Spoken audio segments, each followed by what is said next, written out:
Aujourd'hui, c'est le 19 mars 2021 et c'est la fête de Saint Joseph. Saint Joseph, quand je parle de lui, ça me rappelle toujours un petit incident que j'avais eu à Hawkesbury quand j'étais vicaire là-bas. C'était encore à l'occasion de Saint Joseph. J'ai fait mon sermon et après ça, je me suis dirigé après la messe donc à la sacristie pour enlever ma chasuble et mon aube. Là, une femme m'a suivi. Elle me dit, toi là, ne retourne pas chez toi tout de suite. J'ai quelque chose à te dire. Et je me suis demandé ce qu'elle allait me dire. La dame est partie. 5 minutes après, elle revient avec un dépliant. Elle me dit, ce que tu as dit dans ton sermon aujourd'hui ne m'a pas du tout impressionné. Saint Joseph a fait beaucoup, beaucoup de choses. Et si tu peux regarder ce dépliant, ça va te montrer jusqu'à quel point Saint Joseph est très important. J'ai pris le dépliant, j'ai regardé, j'étais moi-même impressionné. C'était beaucoup d'images, beaucoup de passages bibliques qui parlaient de Saint Joseph. J'étais édifié. C'était pour moi une belle occasion de pouvoir finalement réfléchir davantage, méditer euh, sur ce personnage biblique, sur Saint Joseph. Depuis ce jour-là, j'ai assez d'informations sur lui. J'ai médité un peu plus sur lui, au point que je peux prendre toute une journée pour parler de Saint Joseph. Aujourd'hui, donc, c'est sa fête, comme je l'ai mentionné. Et je voudrais, en m'inspirant de l'évangile qui est proposé, rester autour de deux petits mots qui sont utilisés dans cet évangile. Il y a les mots songe et aussi les mots juste. Songe et juste. Quand je parle de songe, dans les milieux où j'ai grandi, en parlant de ce mot-là, on y associe toujours deux autres mots. On associe le mot rêve, on associe aussi le mot cauchemar. Et on nous dit, dans les milieux où j'ai grandi, on nous disait, un rêve, ce n'est pas un songe, ce n'est pas un cauchemar. Dans le rêve, il y a beaucoup de choses qui apparaissent. Beaucoup de choses, beaucoup. Et qui exigent qu'on puisse avoir quelqu'un qui a appris des choses sur les rêves pour pouvoir nous expliquer ce que ça peut signifier. Dans le rêve, donc, il y a beaucoup de signes. Bien sûr que dans certains milieux, les gens peuvent, à partir d'un rêve, dire le message qui nous est donné. Par exemple, si on voit dans son sommeil, on voit quelqu'un qui est très maigre, qui est mal habillé, qui est très maigre, quelqu'un qu'on connaît, cela signifie que quelqu'un est en santé. Si on le voit par contre bien habillé, en bonne santé, ça signifie que la personne est malade. Si on voit dans son sommeil, on se retrouve quelque part avec à côté de nous la terre rouge, on a peut-être fait un puits et puis ou un trou, on a creusé un trou et puis on voit de la terre rouge, on doit songer automatiquement à un décès. Ça sont des choses qui viennent dans le rêve, mais qui sont déjà très significatives pour quelqu'un de ma culture en Afrique centrale. Mais en dehors de ça, dans le rêve, il y a tellement de choses, il y a beaucoup d'éléments, beaucoup de scénarios qui exigent qu'on puisse avoir quelqu'un qui a appris un peu de ce qui se passe dans le rêve pour pouvoir nous dire quel type de message nous pouvons identifier, quel type de message auquel on a affaire.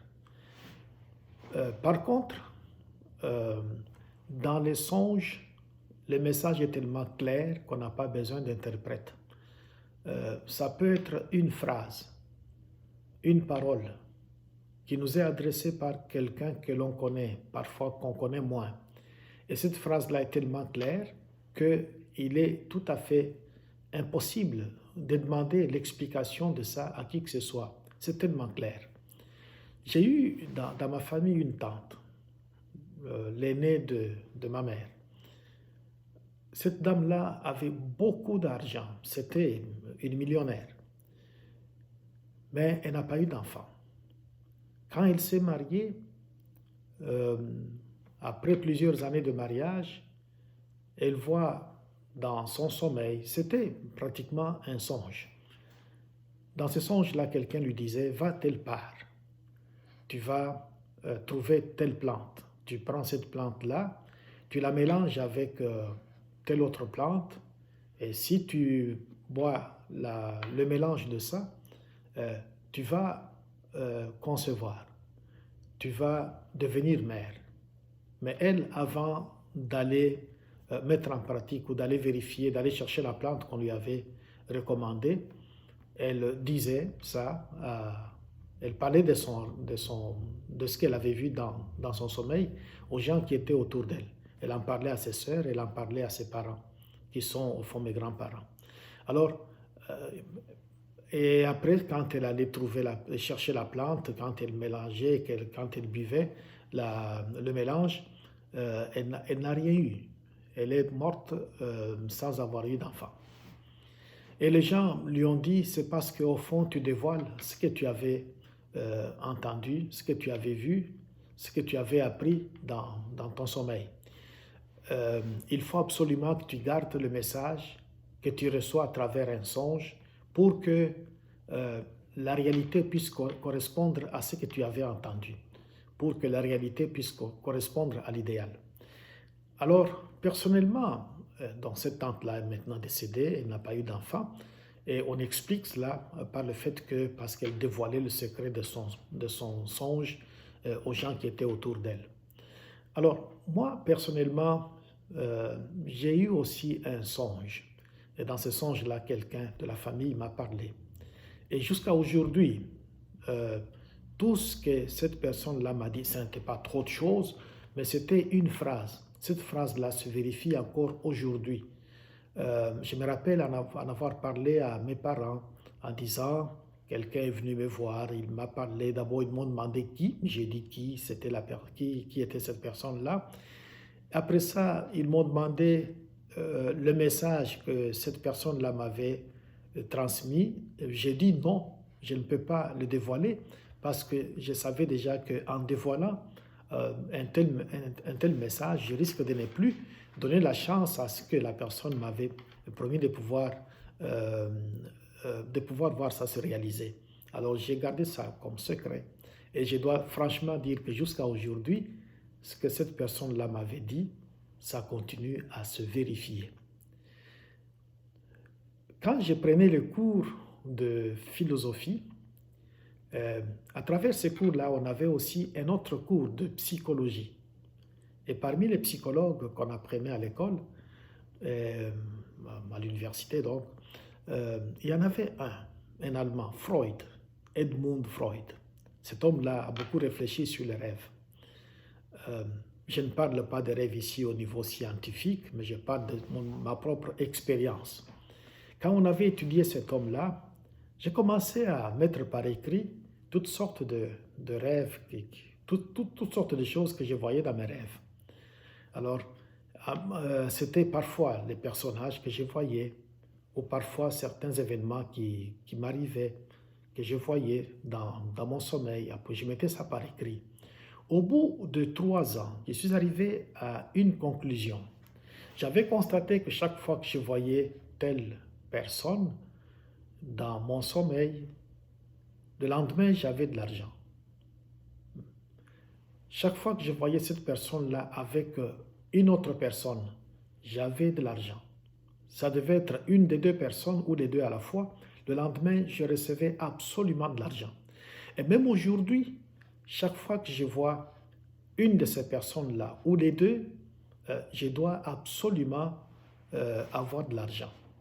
Alors, c'est quelque chose auquel je suis arrivé à partir de mes constats personnels. J'ai noté tout ce que je voyais quand je dormais. Et le lendemain, je mettais ça par écrit, disons, et puis au bout d'un certain nombre d'années, je suis arrivé à des conclusions comme quoi, quand c'est telle ou telle, c'est telle chose qui doit m'arriver, quand c'est telle ou telle, c'est telle chose qui doit m'arriver. Euh, Ça, c'est dans les rêves, au fond. Mais ça prend quelqu'un qui est capable de pouvoir interpréter ces choses-là pour pouvoir nous dire de quoi il en est question. Mais quoi qu'il en soit, un rêve, ce n'est pas un songe. Un songe, le message est tellement clair que ce qui nous est annoncé, ce qui nous est dit, est tellement clair qu'on ne peut pas manquer son coup. Et, tandis que les cauchemars, c'est autre chose. On nous a toujours raconté que les cauchemars, c'est que il arrive quand on a pris quelque chose, on a mangé un peu trop le soir. Alors la nuit, on peut voir qu'il y a quelqu'un qui nous poursuit, qui est comme un monstre qui nous poursuit, qui veut soit nous tuer ou nous faire du mal. Et puis on pleure, et on essaye de se débarrasser de ça. On court, quelqu'un est après nous, et puis quand on réussit à se réveiller, et quand on se rend compte que ce n'était que quelque chose qu'on a vu dans son sommeil, mais là on est comme soulagé. Quoi qu'il en soit, de ces trois choses-là, on a les rêves, les songes et les cauchemars. Dans l'évangile qui a été choisi à cette fête de Saint-Joseph, nous parle de songes. Comme je l'ai mentionné tantôt, les songes est tellement clair qu'on n'a pas besoin d'interprète. Alors quand l'ange va apparaître à Saint-Joseph pour lui dire que l'enfant qui est conçu par Marie, c'est l'œuvre de l'Esprit Saint, Joseph, tu n'as pas à répudier Marie parce que l'enfant, ce n'est pas quelque chose qui lui est arrivé par adultère ou quoi, parce qu'il était déjà fiancé à Joseph. C'est l'œuvre de l'Esprit Saint. Comme c'était un songe, Joseph a donc embarqué là-dedans sans pour autant hésiter. Alors, le message que Joseph reçoit est tellement clair. Et si on prend les mots rêve, les mots songe comme étant quelque chose qui nous donne un message clair, on comprend pourquoi Joseph a dû donc embarquer là-dedans sans problème. Évidemment, Dieu étant avec lui aussi, l'Esprit de Dieu doit l'avoir accompagné pour qu'il puisse donc ouvrir son cœur à ce message-là qui lui était transmis par l'ange. Mais dans ce passage aussi de la Bible, on dit que Joseph était un homme juste. Il était juste pourquoi? Il y a 4 choses au fond qui font que Joseph était un homme juste. D'abord, parce que c'est quelqu'un qui, après avoir constaté que Marie était enceinte, Joseph ne voulait pas assumer une paternité qui ne lui revenait pas de droit. Il savait qu'il n'était pas le père de l'enfant que Marie portait. Alors, il a décidé de ne pas garder Marie, mais de la répudier en secret, parce qu'il ne voulait pas donc assumer, prendre la responsabilité d'une paternité qui ne lui revenait pas. À ce titre-là, il est un homme juste. Il est aussi un homme juste. Pourquoi? Parce que il est quelqu'un qui va permettre à l'enfant Jésus de pouvoir avoir dans le foyer familial quelqu'un à qui le petit enfant Jésus peut s'adresser en disant « Papa ». Alors, à ce titre-là, donc, Joseph est un homme juste. La famille monoparentale est fabuleuse. Elle peut avoir beaucoup de bonnes choses, mais ça peut être un grand défi pour beaucoup de personnes. On sait que quand il y en a dans le foyer, donc, un homme, donc le père, la mère, c'est bien, c'est bien. On s'épaule et puis on a l'enfant, on s'épaule et il y a de quoi donc avancer avec moins de stress. Il y a beaucoup de familles monoparentales qui réussissent, mais c'est parfois difficile. Et tandis que quand on est deux, même si dans certains cas, on ne réussit pas toujours, mais il reste que quand on est deux, on peut s'épauler et les choses peuvent donc bien marcher. Alors, Joseph, en acceptant l'enfant Jésus, en ne répudiant pas Marie, il permet donc à cet enfant de pouvoir avoir dans sa vie quelqu'un à qui donc il peut s'adresser comme papa. Et à ce titre-là, Joseph est donc aussi un homme juste. Joseph est aussi un homme juste parce qu'il accepte les projets de Dieu, ces projets de salut qui consistent à envoyer l'enfant Jésus qui va être mis au monde par Marie. Ce projet de salut, Marie l'avait déjà accepté avec la visite de l'ange Gabriel et Joseph va aussi embarquer là-dedans. Il y a donc ici quelque chose aussi de beau dans la mesure où Joseph, en disant oui, il est aussi comme quelqu'un qui se montre pas comme, il est un homme juste parce que c'est quelqu'un qui embarque dans les projets de Dieu. Et quatrièmement, Joseph est un homme juste parce qu'il ne veut pas au fond faire condamner Marie. Marie pourrait être une personne qui est innocente. Nous, on le sait qu'elle est innocente parce qu'au fond, ce qui lui arrive, ce n'est pas un bébé conçu à partir de l'adultère, comme elle était déjà fiancée à Joseph, mais c'était plutôt l'œuvre de l'Esprit Saint. Et Joseph, en conscience, ne voulait pas donc répudier Marie parce qu'il l'aurait envoyée dans les mains des gens qui allaient probablement la tuer alors qu'elle était innocente et n'avait pas commis l'adultère pour pouvoir donc concevoir. À ce titre-là aussi, Joseph donc est un homme juste. Il y a donc ces quatre éléments-là qui montrent qu'il était un homme juste. Dans l'archidiocèse d'Ottawa, Joseph est donc le premier patron de ce diocèse qui s'appelle maintenant Ottawa-Cornwall. Et puis Marie, donc l'Immaculée Marie, le cœur immaculé de Marie, c'est la deuxième patronne, donc, si vous voulez, de l'archidiocèse d'Ottawa-Cornwall. Et aujourd'hui, où nous célébrons la fête de Saint-Joseph, nous allons lui demander d'intercéder pour nous. On vit à une période où il y a beaucoup de problèmes en ce qui concerne le coronavirus. Il y a beaucoup de gens qui désespèrent. Il y a beaucoup de gens qui vivent des moments très difficiles. Il y en a qui ont perdu des êtres chers. Il y en a qui sont malades dans les hôpitaux. Il y a aussi le corps médical qui fait de son mieux pour que les gens se sentent bien. Mais c'est avec beaucoup de stress, c'est avec beaucoup de problèmes.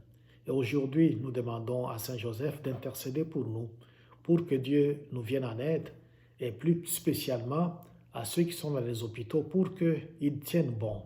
Ces gens-là sont pratiquement au front. Ils sont confrontés à toutes sortes de choses.